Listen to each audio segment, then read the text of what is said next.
بسم اللہ الرحمن الرحیم۔ مصر میں کاہنوں کی خودسری کی وجہ سے حالات دن بدن خراب ہوتے چلے جا رہے تھے۔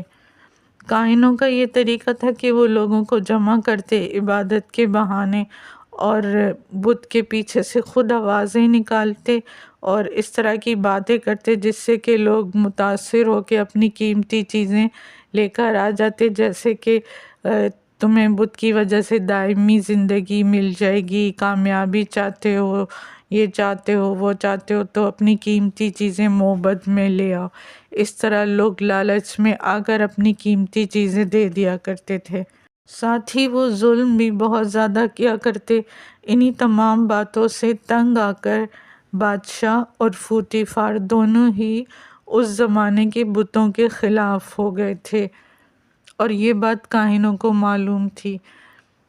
تو فوطیفار نے بادشاہ کو آ کے یہ سب بتایا کہ دریائے نیل کے ساحلی علاقے آمون بت کے نام پر قبضہ کر لیے گئے ہیں، اور غریب لڑکیوں کو بھی کاہنوں نے اغوا کر لیا ہے۔ بادشاہ کو یہ تمام باتیں سن کر بہت غصہ آیا، لیکن بادشاہ کی بیوی جو کہ اپنے شوہر کے خلاف تھی فوراً بولی کہ خداؤں کی خدمت کے لیے لڑکیاں اٹھانا کون سی نئی بات ہے۔ بادشاہ بولا کہ ان پتھروں کے خداؤں کو لڑکیوں سے کیا مطلب، یہ کاہن خود ہی آوارہ مزاج کے ہیں۔ بیوی بہت غصہ ہوئی اور بولی کہ جوان بیٹے ولی عہد کے سامنے خداؤں کی برائی کرنا، توہین کرنا آپ کو زیب نہیں دیتا، بچے کا ایمان خراب ہوگا۔ مگر ولی عہد بچہ خود ہی بول پڑا کہ مجھے تو پہلے ہی یہ ساری باتیں پتہ ہیں۔ بادشاہ بولا میری حکومت اور سلطنت کی انہیں کوئی پرواہ نہیں ہے، مگر بے شرم خود سر فتنہ پرور کاہنوں کی بڑی فکر ہے، اور پتھر کے ٹکڑے خداؤں کی فکر ہے۔ بادشاہ کی بیوی جل بھن کر کمرے سے چلی گئی۔ بادشاہ نے فوطیفار کو حکم دیا کہ جتنا جلدی ہو سکے ان فتنوں کو ختم کرنے کے لیے موبت پر حملے کی تیاریاں مکمل کی جائیں۔ فوطیفار نے یوسف کو بھی آ کر تمام واقعات بتائے تو پتہ چلا یوسف کو اس سے بھی زیادہ معلوم تھا، اور یوسف بولے کہ ان کی جان کو بہت خطرہ ہے، ہمیں ان کا خیال رکھنا چاہیے۔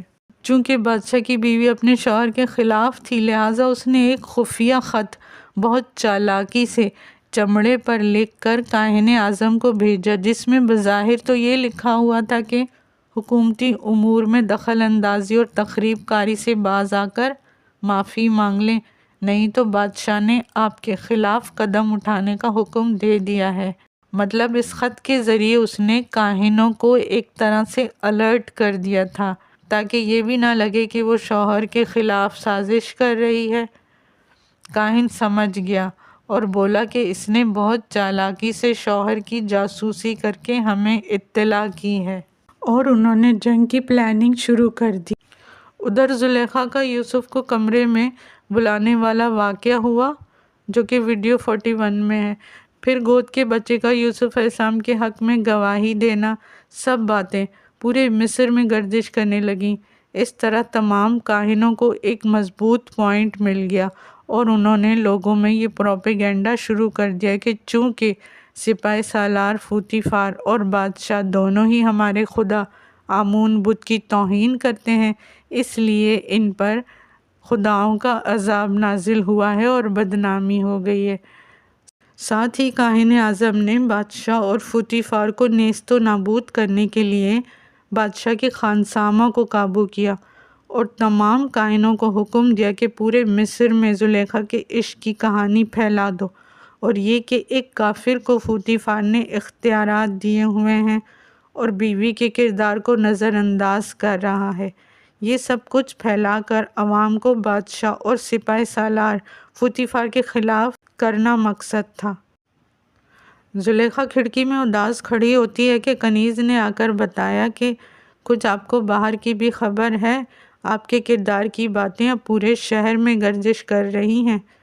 زلیخا کو انتہائی دکھ ہوا اور وہ غصے سے بولی کہ میں بھی ان سب باتیں بنانے والی عورتوں سے ایسی چال چلوں گی کہ ان سب کو آئینے میں اپنا چہرہ نظر آ جائے گا، اور پتہ چل جائے گا کہ اگر یہ لوگ میری جگہ ہوتی تو کیا کرتی۔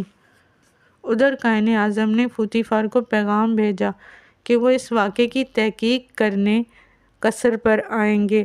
پوتیفار بے حد پریشان ہوا کہ اب مجھے اپنے دشمنوں کے طعنے بھی سننے ہوں گے، لہٰذا اس نے آ کر زلیخا کو خوب ذلیل کیا کہ میں تمہاری محبت کی وجہ سے تمہیں سزا نہیں دے سکا، اگر تم صرف میری بیوی ہوتی تو میں تمہیں جلاد کے حوالے کر دیتا، مگر افسوس کہ تم موبت کی دیوی بھی ہو، تم نے اپنے خدا سے بھی دغا کی ہے اور اب قربانی دینی ہوگی تمہیں اس بات کی، اور بہت کچھ سنایا۔ اس کے بعد زلیخا کا مزید کڑا امتحان شروع ہوا۔